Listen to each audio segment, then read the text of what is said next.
잠깐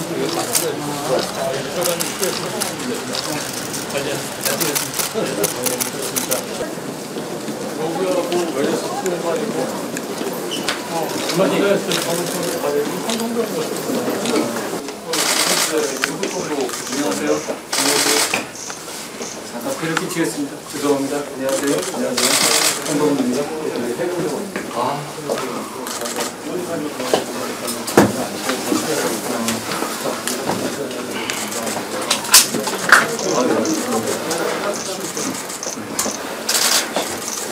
참고치게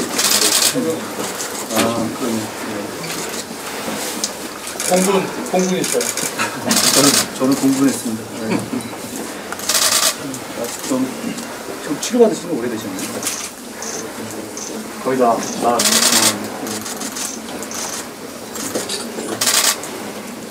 퇴유 하셔서 얼마나 군대가 지금 우선 7개월 정도. 이제 막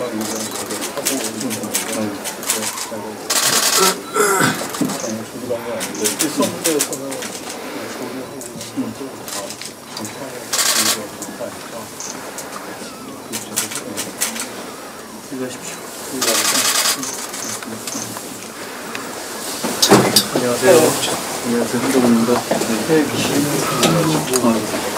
지금 일단은 고정적으로 치료하고 있고 나중에 건강치료를 해주고 지금은 일단은 약물 치료에 반응해서 일단 기능을 좀 많이 도와주고. 그럼 이때 하셔서 생긴 그러면은 이제는 그 대부분의 경우는 웬만한 수술 같은 것도 우리 운영을 가능한 상황이에요. 나중에 말씀드리겠습니다. 저희가 제한되는 상황이기 때문에 그래서 지금 민사하고 협조를 해서 많이 하고 있습니다. 근데 저 같은 경우는 세종병 같은 경우는 계속 처음에 이제 포항에는 이제 해군병원에서만 진료를 하다가 이제 분병원에서는 진료를 못한 경우가 있고 이런 경우 같은 경우는 나중에 정수 검사하고 보면은 어차피 분병원에 지금 정해진 역량을 판단을 위해서 대학병원하고 협치해서 같이 하고 있습니다. 원장님 오셨으니까 이 시스템을 전반적으로 저희가 좀 더 개선할 수 있는 방안을 좀 많이 내주시면 저희가 잘 맞춰보겠습니다. 감사합니다. 입원하신 지는 오래되셨습니다. 어제 입원했습니다. 일단 고전 쪽으로 하시죠. 자, 피하십시오. 제발 지금 방금 입대하신 지는 오래되셨습니다. 5개월 됐습니다. 잘 치료받으시고 인생을 안전하게 잘 마치시기 바랍니다. 예, 했습니다. 감사합니다. 네. 고맙습니다. 뒤에도 감사합니다. 수면박 바꿔서 양쪽 다리 갔다 들어가. 와서 수술 받고 지금 좀 많이 수면을 했습니다. 그러면 해군의 대칠 기동전단이라고 있습니다. 해군의 미지스크 세종병원에 함정병원입니다. 잘 피해가십니다. 예, 알겠습니다. 지금 선생님은 해군에 대한 애착이 얼마나 궁금해요? 지금 막 이제 들어가가지고 훈련 받고 세종병원에 배치되기 직전에 다시 돌아가고 싶어요. 잘 치료받으시고 피해가시고 바라겠습니다. 네, 고맙습니다. 아까 우리 떨어져가지고 크게 다쳤는데 지금 회복 중입니다. 여기서 하셨습니다. 중입니다. 피해가시고 바라겠습니다. 공군장 계시는 저도 공군 대위 했었는데 확실히 특전사 쓰니까 피부가 다르시고 수치가 다르시네요. 잘해주십시오. 사연인데 중에서도 세종시 경기사는 정부 종합청사 토탈 방어하시는 게 원사십니다. 그러면 거의 저 15년 이상 수술을 반복하고 있어서 분성을 이용하고 계시고 30여 년 이상 유튜브 시키고 하시고 꼭 투여하시고요. 제가 회가 많습니다. 공군 대위신들 친절하고 생각한 말씀 없어요. 기회가 된다면 대전병원이 한 건축한 지가 25년이 지났습니다. 그만. 병실도 좀 부족하고 시설도 좀 너무 돼서 기회가 된다면 다 크게 지어졌으면 좋겠습니다. 원사님은 이런 말씀하십니다.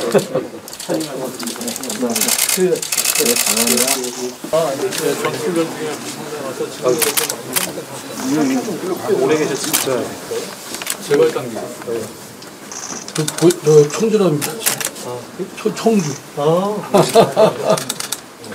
청주. 쾌차하시기를 바라겠습니다. 네, 감사합니다.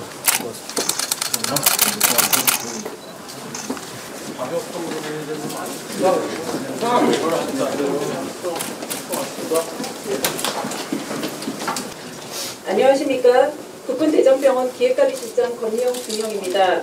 한동훈 비상대책위원장님의 국군 대전병원 방문은 진심으로 환영하며 국군 대전병원에 대해 소개드리겠습니다. 의료의 핵심인 군 병원은 국군 의문사령부 이하에 각 군단을 지원하는 전방병원 6개와 후방병원 6개가 있으며 해군은 해양의료원과 포항병원, 공군은 항공우주의료원이 있습니다. 대전병원은 6개 후방병원 중 하나로서 충청 전 지역에 대한 의무 지원과 전방 및 수도병원으로부터 후송된 환자를 수용하고 전평시 국가 위기 상황 시 공공의료기관으로서 임무를 수행하며 후방을 책임지는 핵심 의료기관으로서 군 의료체계에서 중심적 역할을 수행하고 있습니다. 그 항공의료 이송이라는 개념조차 없었거든요. 그냥 당연히 환자는 앰뷸런스로 이송을 해야 되는 거지 왜 헬리콥터로 이송을 해야 되느냐, 헬리콥터가 위험한 거 아니냐 이런 풍조가 팽배할 때 캘리포니아에서 카피해온 프로토콜을 바탕으로 처음에 한국 세팅한 것 자체가 그 미 8군의 레드백팀의 도스토프 팀을 기반으로 처음부터 시작을 했었습니다. 그러니까 지금 보시는 이 장면이 지금 미군 환자분을 대상으로만 처음에는 저희가 시작을 했지만 그 다음에 사실 대부분은 한국 환자나 한국 민간 환자분들이 80%를 넘어섰습니다. 이게 우리나라에 지금 있는 닥터 헬기 시스템의 원형이라고 생각하시면 되겠습니다. 그러니까 한국의 응급의료의 가장 큰 축인 핵심적인 항공응급의료 이송 이 체계도 크게 한미동맹의 가장 큰 에비던스라고 볼 수가 있고요. 미국에서 배우고 가져왔던 이 프로토콜에 그대로 근거합니다. 저희가 제 머릿속에서 나온 것은 하나도 없습니다. 그래서 1999년에 미국 외과학회에서 나왔던 트라우마 프로토콜을 베이스로 해서 한국에 돌아오고 나니까 미 8군 의무사령관 저분은 이라크에서 전사하셨습니다. 저분이 그래서 여러분이 미 8군 병원인 캠프 험프리스에 가면 저분 이름을 딴 브라이언 얼건 메모리얼 하스피탈로 명명되어 있는 걸 볼 수가 있는데요. 오퍼레이션 이라크 프리덤 때 지대공 미사일을 맞고 블랙호크에서 전사하셨습니다. 그래서 저분 같은 경우는 저같이 외과 의사인데 저분의 지도와 미 공군의 적극적인 협조로 인해서 여기 보시게 되면 이 사진이 2004년도 사진이지 않습니까? 2004년도. 전에 근무하던 기관에 그냥 땅바닥에 인도에다가 H자만 그려놓고 시작했습니다. 저게 우리나라의 응급 헬기, 소위 말하는 닥터 헬기의 원조라고 생각하시면 됩니다. 당연히 처음에 한국에서 제가 자치고 시작을 못했고 아메리칸 프로토콜을 그대로 가지고 들어왔는데 아메리칸 스탠다드가 축을 파이프라인으로 해서 한반도에 이식되어지는 그런 순간이 되겠습니다. 그래서 처음에 저희가 미군들하고 섞여서 같이 비행을 했었고요. 지금도 제가 창피한 건 제가 처음에 미군들하고 비행을 제가 하기 시작했을 때 2003년도에도 전체 비행 횟수의 40% 정도가 야간 비행이었는데 지금도 우리나라 보건복지부에서 운영하는 닥터 헬기는 일몰 후에는 비행을 하지 않습니다. 제가 그 전임병원, 병원에서 센터장을 할 때 처음 시도했던 게 24시간 항공의료 시스템이었었는데 제가 잘리고 나서 그 다음에는 다시 소방 헬기로만 야간에 운영을 하는 것 같습니다. 근데 어쨌든 글로벌 스탠다드 프로토콜, 아메리칸 스탠다드 프로토콜은 이런 겁니다. 야간에 운영하는 게 40%가 넘습니다. 밤에 사실 더 큰 환자, 대형 환자들이 더 많이 발생하거든요. 제가 가장 의료가 취약한 순간도 항공의료가 가장 집중적으로 필요한 순간도 야간이기 때문에 저는 하여튼 그게 이해가 되지 않습니다. 왜 야간에 비행을 안 하는지. 야간에 응급의료 헬기가 미국 헬기는 날아다니는데 한국에 닥터 헬기는 그렇지 않지. 그래서 보시는 것처럼 한국 민간인들을 구하기 위해 한미 동맹이 작동했다는 걸 보실 수가 있고, 다시 말씀드리지만 80% 이상의 환자들은 한국 사람 내지는 한국분이었습니다. 그리고 저희가 더 주목하고 있는 건 서북 5개도 지역이었습니다.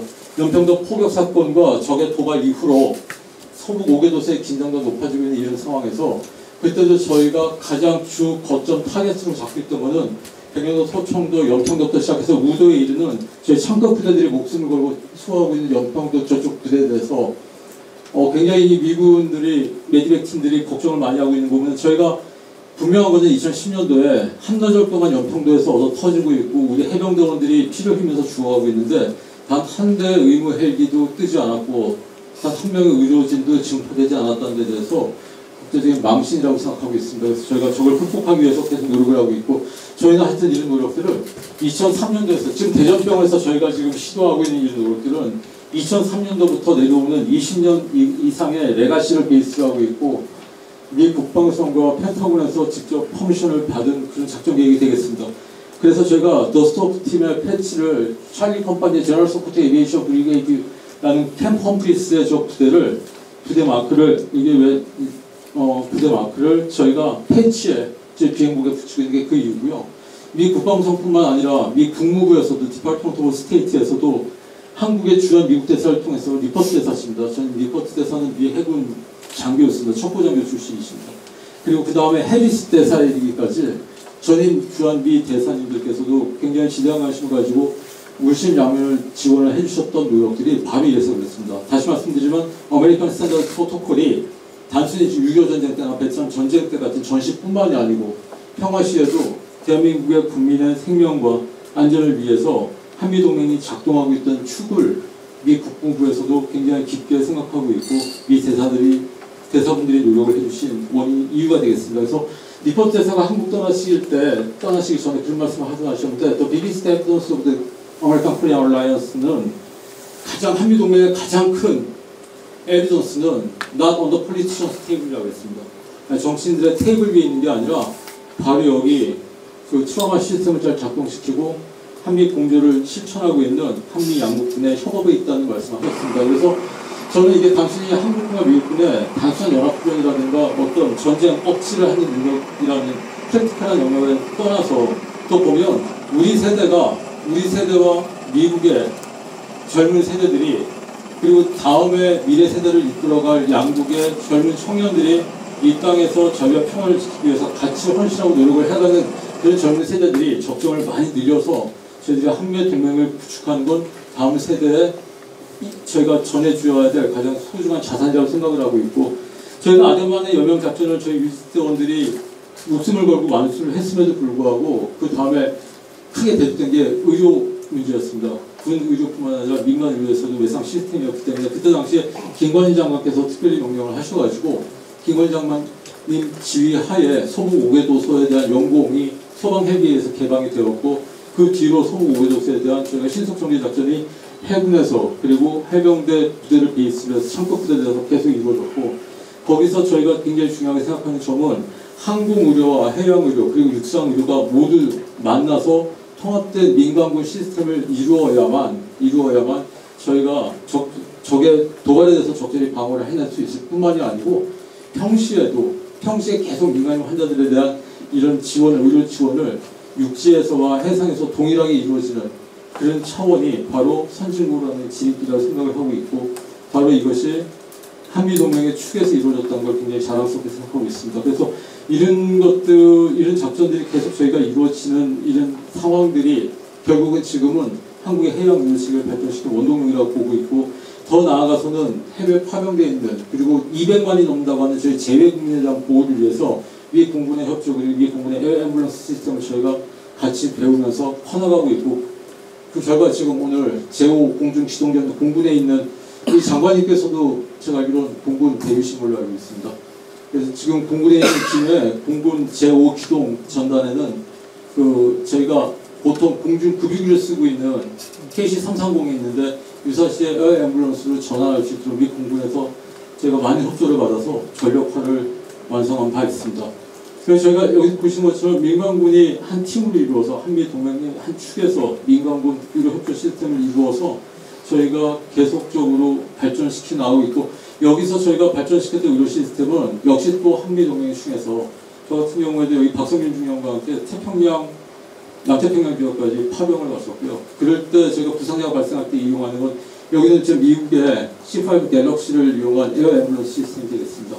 저희도 많은 파병 병력과 200만이 넘는 재외국민의 보호를 위해서 이렇게까지 거대한 에어 앰뷸런스 시스템을 갖출 수는 없더라도 KC-330을 좀 더 세밀하게 전력화를 시켜서 저희가 굉장히 많은 것을 이룰 수 있고 많은 것을 해낼 수가 있습니다. 저희가 이미 하드웨어적으로 굉장히 뛰어난 부분이 많기 때문에 많은 것을 이루어낼 수가 있습니다. 그리고 이런 리소스를 굉장히 많이 제공하는데 다시 말씀드리지만 한미동맹은 굉장히 큰 대한민국 의료 발전을 위해서 특히 응급의료라든가 한국이 지금 굉장히 문제가 많이 되고 있는 퍼블릭 섹터, 그러니까 공공의료 섹터에서의 그런 문제점들을 굉장히 잘 해결할 수 있는 솔루션을 제공해 주고 있습니다. 그럼에도 불구하고 저희는 군 의료기관으로서 저희는 이 치욕을 잊지 않고 있습니다. 연평해전에서 전사한 저희 대원들이 잊지 않고 있고요. 천안함에 대한 전면적 북한의 기습, 그리고 더 나아가서는 연평도 포격 사건 때 아까 말씀드린 것처럼 제가 한나절 동안 북한의 공격으로 연평도 전체가 쑥대가고 있는데 저도 군 의료진의 한 사람으로서 제가 피눈물이 나는 순간은 이때 단 한 대 응급 구조 헬기도 뜨지 않았습니다. 대한민국은 참고로 전 세계에서 손꼽히는 헬리콥터가 단위 면적당 가장 많은 강국임에도 불구하고 저희가 하드웨어 성장에 비추어 볼 때 하드웨어 성장을 따라가지 못하는 소프트웨어적인 부족함이 있지 않나 저는 뼈저리게 반성하고 있고, 저희가 대전병원에서 저희가 감히 말씀드릴 수 있는 바는 의무사령관 휘하에 저희가 지휘하에 다시는 이런 치욕을 겪지 않기 위해서, 지금 적의 도발의 공수가 높아지고 있는 서부 5개 도서 지역에 대해서 제재 통상적인 잡기에 따라서 이루어지는 대전병원 한평병원의 증원 방향뿐만이 아닌 저희가 그 서부 5개 도서 지역을 들어가게 되면 좀 더 세밀한 작전 계획은 저희가 잡기에 따른 거기 때문에 지금 언론인분들도 계셔서 세밀하게 말씀드리지 않도록 하겠습니다. 그러니까 분명한 것은 했으면서 저희가 150pt 이상으로 C자 터닝 비행을 하면서 레이저 섀도우를 따라 들어가야 되는 고난이도의 해상 기동 비행이 필요합니다. 이때 특화된 해군항공대 파일럿들이 서부 5요소까지 침투에 들어가는 데 있어서 대전병원은 바로 여러분들 보시는 것 같이 직선거리에 위치하게 됩니다. 진해와 포항에서 서부 5요소를 지원하기 위해서 나가는 의료 자원들이 들어가는 바로 중간 위치에 있게 되고, 여기서 저희가 급여나 다른 그런 시설을 갖추지 않더라도 저희 병원에서 창급부대의 포워드 서지컬 팀들이 탑승해서 서부 5요소 들어가서 저희가 옥새를 각오하는 심정으로 적의 도발이 멈추는 그 순간까지 저희는 섬에서 나오지 않을 겁니다. 그래서 이 작전 계획을 말씀드리고 여기에 준해서 작게 좀 더 많은 세밀한 보완이 있어야 될 것으로 판단하고 있습니다. 먼저 저는 우리 대전 국군병원에 계시는 모든 스태프들과 모든 장병들께 존경과 감사의 말씀을 드립니다. 이렇게 분투하고 계시는 것을 우리 국민 모두 알고 있고 정치가 그걸 뒷받침하겠다는 말씀을 드립니다.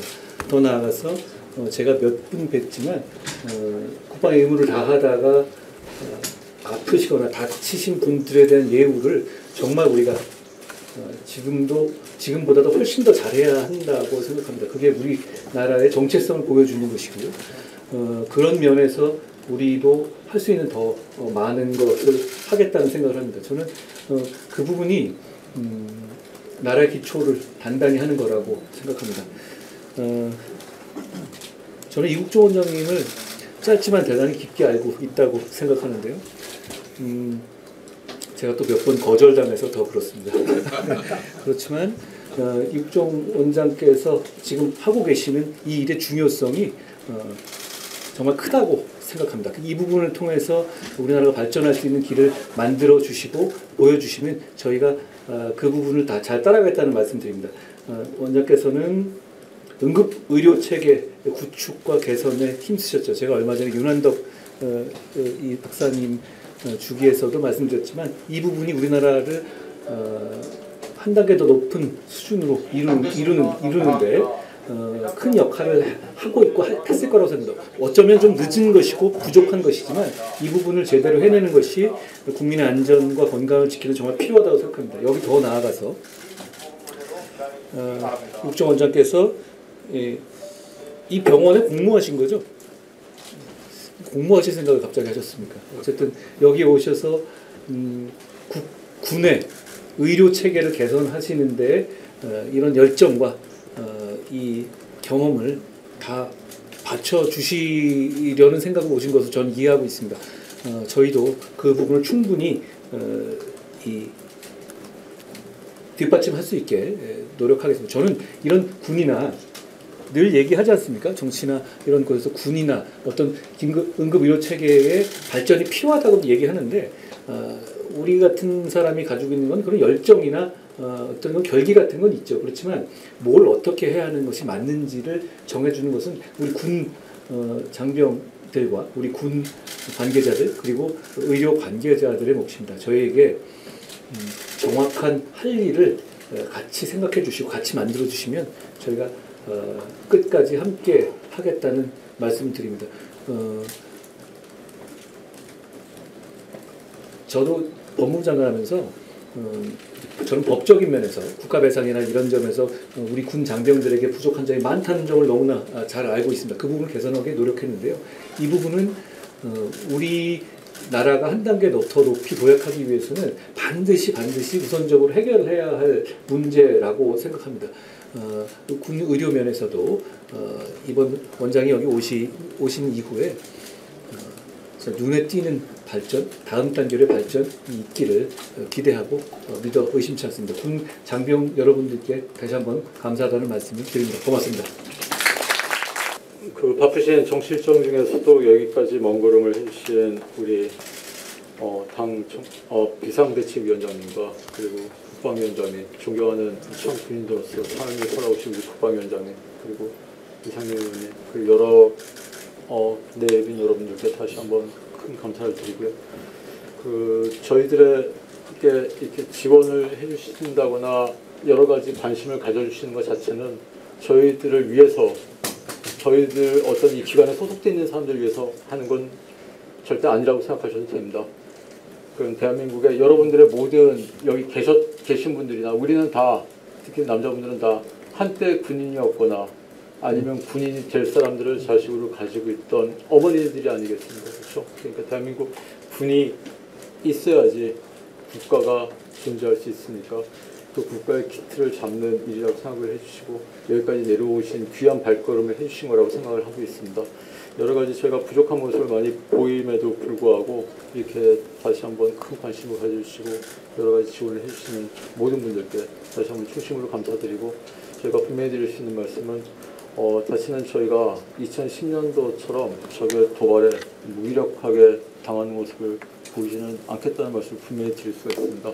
여기에 대해서 혹시라도 언론인분들께서는 그렇게 되면 뭐 확전이라든가 이런 거에 대해서 우려를 하실 수 있다는 것도 저희도 잘 알고 있습니다. 그런데 의무적으로 공세적으로 저희가 대량의 보복을 하거나 그런 거에 대해서는 정치적인 아니면 군사적인 여러 가지 고려사항이 필요하지만 저희가 공격을 받았을 경우에 어마어마한 양의 의무 지원이 들어가는 것은 저희가 가장 안정적으로 사태를 안정화시키면서 우리 군인들을 보호하고 우리 군인들과 국민을 보호하면서도 가장 어떻게 보면 확전이나 아니면 다른 제2, 제3의 적의 도발로부터 저희가 어떤 빌미를 주지 않는 그런 확실한 방법입니다. 그러니까 군 의료를 강화하고 군 의무가 전면에 나서면서 더 적극적인 역할을 하는 것은 여러분들이 우려하시는 바와 같은 그런 큰 사안에 저촉이 되지 않을 수도 있습니다. 그러니까 저희가 더욱더 적극적인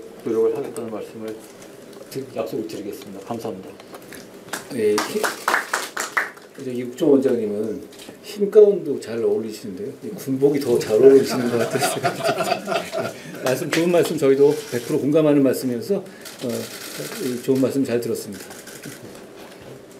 병원에 와서도 치료도 받고 있었는데 내 자리에 다시 와서 보니까 굉장히 반갑고 제가 국방위원회만 18대부터 지금까지 계속 있습니다. 장기간 동안 있으면서 처음에 의무와 관련돼서는 의무 헬기 갈 때 오사부하고 당시에 협의가 잘 안 됐습니다. 우리 군에서는 같이 가기로 했었는데 그때 동의를 못 얻어서 국자적으로 갔습니다. 그 다음에 이제 또 하나는 원격 진료를 가는데 군에서 원격 반면에 또 우리 의사들 입장에서는 원격 진료를 거부하고 이런 것 때문에 할 필요 있었거든요. 또한 좀 지켜본 바로는 지금 우리 이국종 교수님이 원장님이 지금 많이 아까도 오시기 전에 얘기하셨는데 의무 후송 체계 그리고 대량 전사상자 발생 이러한 경우에 따른 체계나 작전 계획이 앞으로도 보완돼야 된다 이렇게 말씀하시는데 저도 공감을 하고 그 차원에서 필요한 예산 반영해야 될 것 그리고 필요한 부분에 인력 보충하는 것 특히 그 분위관들 자원이 워낙 지금 열악한 환경이기 때문에 지금 금년도도 일부 분위관들에 대한 장기 수당을 올려드렸습니다만 사회에 비하면 너무나 턱없이 부족합니다. 그리고 올해 못해드린 게 간호장교들한테 대한 수당이 제가 알기로는 한 20년 동안 5만 원입니다. 월. 그래서 올해 올려드리려고 작년에 했습니다. 못 올려드려서 죄송합니다. 저는 하여튼 관심이 많은데 이 부분에 대해서 잘 내용을 알고 있는데 도와드리도록 하겠습니다. 비대위원님께서 어디서 말씀을 듣든지 얘기를 해주시면 저희가 보완하는 데 최선을 다하겠습니다. 2004년 이후 지금의 이르기까지 견하는 동안에 처음 들었습니다. 아 진짜 죄송하긴 합니다. 사실은 뭐 일부러 게으른 건 아닌데 이 자원대가 군 관련 시설이기 때문에 좀 심리적으로 정치적으로 괜히 이렇게 다가서는 거 아닌가 이런 자격지심에 좀 했는데 오늘 오늘 방문하고 여기에 좀 많이 관심 갖고 좀 투자도 많이 해야 되겠다. 특히 여기 자원대가 육군 장병들 고급 여기서 교육하는 시설들이 집적해 있는 곳인데 한 몇십 년 되다 보니까 시설도 그렇고 여기에 거주하는 우리 군인 가족들이 굉장히 노후화되어 있습니다.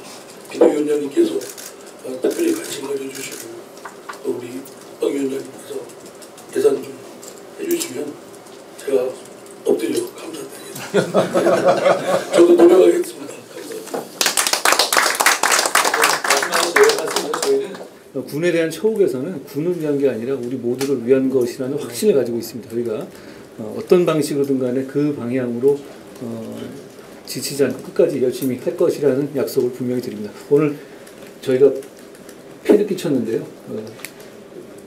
저희 반갑게 맞이해 주셔서 너무 고맙습니다. 고맙습니다. 감사합니다.